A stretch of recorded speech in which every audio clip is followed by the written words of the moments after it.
Steve, what can you take from last week's FA Cup heroics back into the league? Well, if we can take the same performance in, I'd be delighted, because 9 out of 10 that performance will get you a result, and I don't just mean a draw; it will get you a victory. And we were really, really good last week, really good. And have the players needed reminding of that, or is that just sort of you just move on? No, I don't think you need to remind them. I think that you can tell, throughout training, when they've played well on a Saturday, 9 out of 10 training's sharp, their touch is good, their finishing's good, etc., etc. really. So, and they've been good this week. They've been good. And that's after extra time as well. So how important that you've got a week before your next National League game? Well, it is important. But you have other competitions that get chucked in there that disrupt you a little bit. But, thankfully most of the boys, 132 minutes last week, I thought they were immaculate in all that period of time. I was really, really proud of them last week. I thought they were excellent. And my biggest disappointment was actually for them, considering they played that well and got beat. Previous years you'd have had a replay to look forward to, but that's the way the game's going, isn't it? Well, you'd have had a replay to look forward to, then you've had another cup, and then you've had another league, and then another cup, and then another cup, and just for good measure we may as well put another cup on top of that. So I've got no problem with the FA Cup or anything like that, traditional big competition. I thought the way they did it, having extra time and then penalties, I think is correct. I think the replay only puts more stress and more strain on your team. The only thing I would change, and I think most managers would probably go for this, that when you know that you're going to go straight into extra time, there's no need to play any injury time at the end of that 90 minutes. You could just have your break, and then you could go into your 15 minutes and take it from there. I don't believe on 90 minutes last week that you get another 9 minutes on top of the 90 and then another 30 minutes on top of the 9. And I know people can say, well, you can score after 9 minutes. Well, then they might score 9 minutes into the first part of extra time. So for me, that would be something I think the authorities should maybe look into, and it would be a decent idea. There's always plenty of game changes, but I don't see many game changes at this moment benefiting the players, which is what the game's about.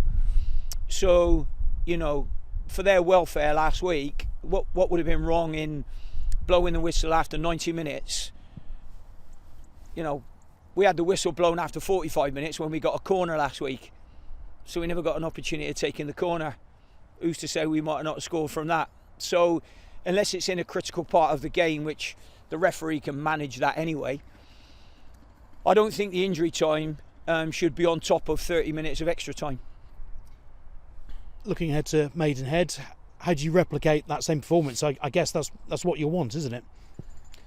Well, you always want to replicate the same performance if you've had a good result, but sometimes you don't have a good result, but you want the same performance. So, we'll just go into every game that we do. We prepare to do well in every game, and this week has been no different. So we know it'll be a difficult game.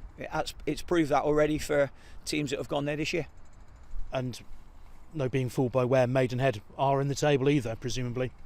Well, I think you probably know my answer to that. So certainly not. I think Alan's done a really good job down there, and been there a while now. So, yeah, full of respect and admiration for what they do there. A couple of players. How are the likes of Manny and Ben Tozer? One better than the other. So I suppose a 50% success rate on that we'll probably have to settle for. And how much of one or two who sort of had an opportunity last weekend, and obviously Joe Quigley started, the squad was stretched as well, how much of people just sort of played themselves into your thoughts, or made you think actually I've got really good numbers here I can pick from? Yeah, I think, it's funny when one week we are seemingly stretched and then the next minute we're flush. I think what's happened to us a couple of times this season when we've picked up injuries, we've got a couple together, 2 or 3 that have been together, and then what happens is those 2 or 3 will come back and then we're flush again.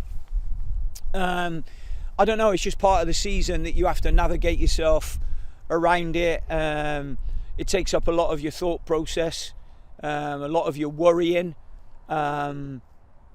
So yeah, I mean, I'll always try and pick what I think is the best team at that moment in time. It's not always seemingly what people think are your best players, but sometimes it's about picking the best team for those certain games.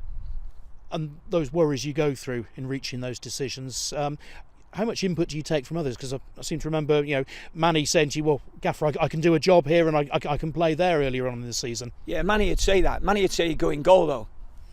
You have to take with a pinch of salt sometimes what Manny says, but he's like the rest of them. They're good lads. They always want to play. But I've had players in the past that have said, yeah, I can play there, or I've played there before. They don't actually tell you what the performance is like when they've played there. But sometimes it's to get themselves in the team because, we have a squad of lads here this year that, they want to play. And the hardest part is trying to keep them all happy and fit. So we do a fair bit of work on it and spend a lot of time on those lads that are not in the team. Because they're quite important, because at any God-given moment they could be in the team. So we spend as much time with them as we do with the starters. In fact, probably if you were to group it all together, we'd probably spend more time with those lads that are out of the team, because not only will they do the full session, they may want to do some extra bits afterwards. And that's what'll drive competition for places as well, isn't it? Yeah, you want competition for places. Yeah, you want all of that. Yeah, you do. I don't know how much more to add to that. You do, yeah. Talked about Manny and Ben. Everyone else okay?